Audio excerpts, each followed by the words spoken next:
Hello future doctors, good morning, नमस्ते। कैसे हैं आप सब? आई थिंक बहुत अच्छे होंगे। मैं हूं आपका दोस्त डॉक्टर अभिषेक।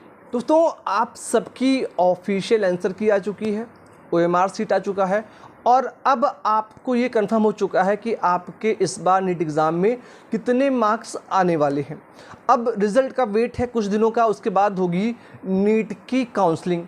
नीट की काउंसलिंग में क्या इंपॉर्टेंट डॉक्यूमेंट्स लगते हैं, इस वीडियो में इसी पे हम बात करेंगे। 2 से 3 डॉक्यूमेंट्स ऐसे हैं जो कि बहुत इंपॉर्टेंट रोल प्ले करते हैं।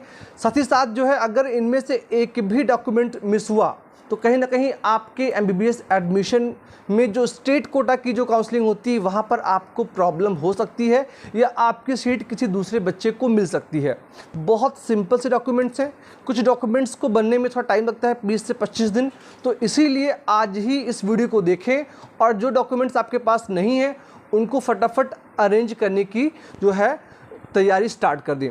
डॉक्यूमेंट्स बहुत सिंपल से मैं आपको बता देता हूँ, बहुत इजी वे में। देखिए, सबसे पहले तो आपका डॉक्यूमेंट जो मेन इंपॉर्टेंट हुई है कि आपके पास आपके नीट का एडमिट कार्ड होना कंपलसरी है।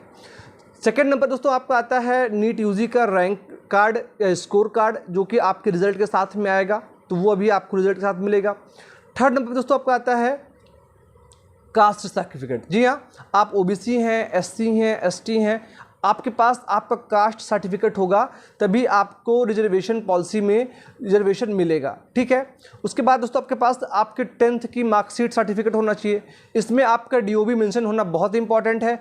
अगर DOB मेंशन नहीं है तो आपको जन्म प्रमाण पत्र की भी नीड पड़ेगी, लेकिन अगर आपके 10th के मार्कशीट में DOB मेंशन है तो फिर आपको जो है बर्थ सर्टिफिकेट की कोई नीड नहीं है। ठीक है।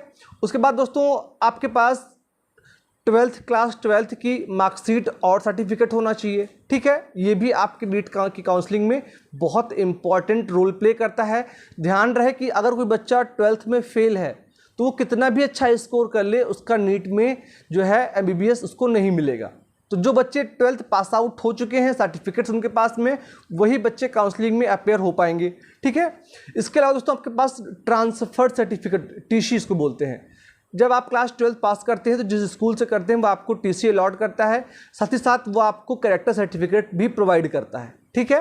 तो वो होना चाहिए। इसके आपके पास डोमिसाइल सर्टिफिकेट, ये बहुत इंपॉर्टेंट है। अगर आप चाहते हैं स्टेट कोटा पॉलिसी में अप्लाई करना तो आपके पास डोमिसाइल सर्टिफिकेट होना बहुत इंपॉर्टेंट है और इसको बनने में 2 से 3 हफ्ते का टाइम लगता है। तो इसको अगर आप आज ही बनवा लें तो बेटर है, और अगर आपके पास में है, आपने एप्लीकेशन फॉर्म फिल करते हुए बना लिया था तो मच बेटर। अगर नहीं है तो उसको सबसे पहले आप डोमिसाइल सर्टिफिकेट अरेंज कर लें, ये आपके लिए बहुत इंपॉर्टेंट है दोस्तों। इसके बाद अगर आप EWS कैटेगरी में आते हैं तो आपके पास आपकी फैमिली का जो इनकम सर्टिफिकेट है और आपके पास EWS सर्टिफिकेट होना इंपॉर्टेंट है। मैं आपको बता दूं कि जो बच्चे जनरल कैटेगरी से आते हैं और जिनके पापा की इनकम 8 लाख रुपीज़ से कम है पर ईयर, तो ऐसे बच्चों को मिलता है EWS रिजर्वेशन, यानी इकोनॉमिकल वीकर सेक्शन के तहत रिजर्वेशन, जिसमें 10% सीट्स जो है फिक्स कर दी जाती हैं ऐसे बच्चों के लिए। तो ये जो बच्चे जनरल कैटेगरी के हैं उनके लिए बहुत इंपॉर्टेंट है। अगर आपके नंबर, मान लिया एक बच्चा जो जनरल प्योर जनरल से है, अगर उसको 620 पे कोई MBBS कॉलेज मिलता है तो वही बच्चा अगर general plus EWS certificate holder है तो उसको 610 पे MBBS अलॉट कर दिया जाता है। तो बहुत इंपॉर्टेंट है सभी बच्चों के लिए, आप इसको भी बनवा लें। ठीक है।